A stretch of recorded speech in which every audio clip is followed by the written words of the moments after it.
একটা মানুষ কতটা অমানুষ হলে, একটা মানুষ কত বড় অবৈধ সন্তান হলে একজন আলেমের জন্য দোয়া করাই আরেকজন আলেমকে বেজন্মা বলতে পারে, একজন বেজন্মাই আর একজন আলেমকে বেজন্মা বলতে পারে। আপনাদের এই সাতক্ষীরাতে ওই যে সার্কিট হাউসের পাশে রসুলপুর চিনেন আপনারা? রসুলপুর চিনেন? ওখানে মঞ্চ থেকে আমাকে ধরে নিয়ে যাওয়া হয়েছে। মঞ্চ থেকে সরাসরি ধরে নিয়ে আমাকে জেলখানায় দেওয়া হয়েছিল আপনাদের সাতক্ষীরায়। কেন? আমি মাহফিলের শেষ পর্যায়ে দোয়ার মধ্যে আল্লামা সাইদি রাহিমাহুল্লাহর জন্য দোয়া করেছি। পুরো পরিবেশটা ভালোই ছিল। দোয়া যখন করেছি, দোয়ার মধ্যেই পুলিশ ঘিরে ফেলেছে, যেহেতু থানার পাশেই তো মাহফিল। আমাকে পাশ থেকে কমিটির একজন বলছে, হুজুর অবস্থা মনে হচ্ছে ভালো না, পুলিশ চলে এসেছে।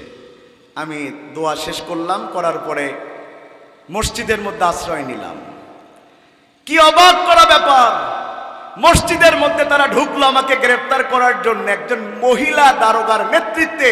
তারপরেও তিনি হিন্দু, জুতা পায়ে দিয়ে মসজিদের মধ্যে ঢুকে আমার পাঞ্জাবির কলার ধরে আমাকে বাইরে বের করে আনছে।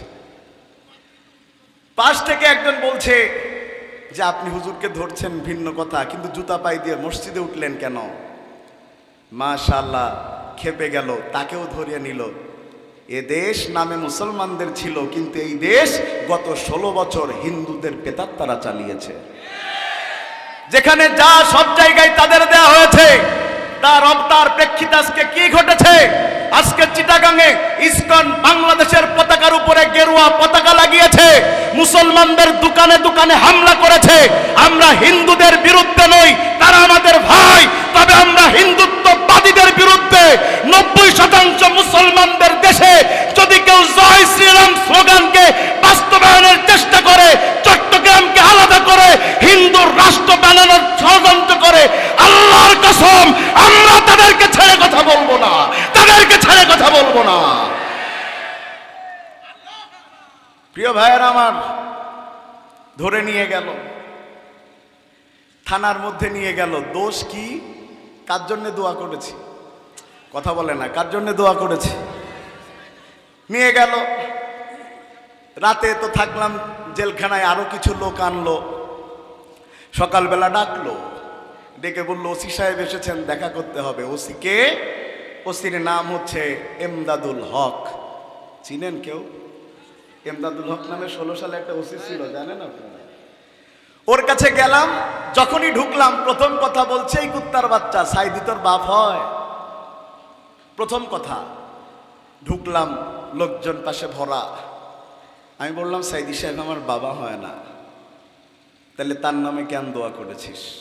আমি বলেছি একজন আলেম, আলেমের জন্য তো দোয়া করব। যে এই কথা বলেছি, উনি উঠে আসলেন তার চেয়ার থেকে, এসে সর্বপ্রথম আমার দাড়ি ধরে যতগুলো হাসকা টান দেয়া দিলেন, ঘুষি মেরে মাথার টুপিটা ফেলে দিলেন। প্রচন্ড খারাপ লাগতে শুরু করলো যে আল্লাহ, কোরআনের জন্য কথা বলছে, আমার গালিগালাজ করছে। আমার সাথে আরো সাতক্ষীরারই কয়েকজন ছিলেন, তারা অবাক হয়ে গিয়েছেন, কারণ তারা তো আমাকে একজন ভালো বক্তা হিসাবে জানেন।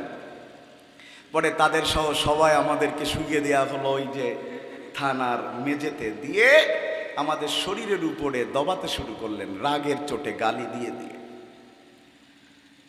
আবার উঠিয়ে দাঁড় করালেন, করিয়ে এবার মুখে মারতে লাগলেন। তা আমাদের মধ্যে এক সিটি কলেজের এক স্টাফ ছিলেন সাতক্ষীরার, তাকে মারতে গিয়েছে, সে মুখ সরায় নিয়েছে।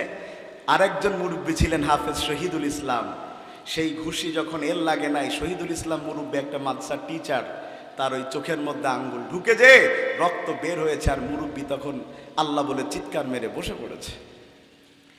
অবস্থা যখন এই ঘটছে, তখন হঠাৎ করে আমাদের সাথে ওই রাতের বেলায় ধরে নিয়ে আসা হয়েছে আগে হিরোইন খোরকে। তাকে ডাক দিয়ে ওসি সাহেব বলতেছে, এই হারামির বাচ্চাগুলোর পাছায় তুই লাথি মার।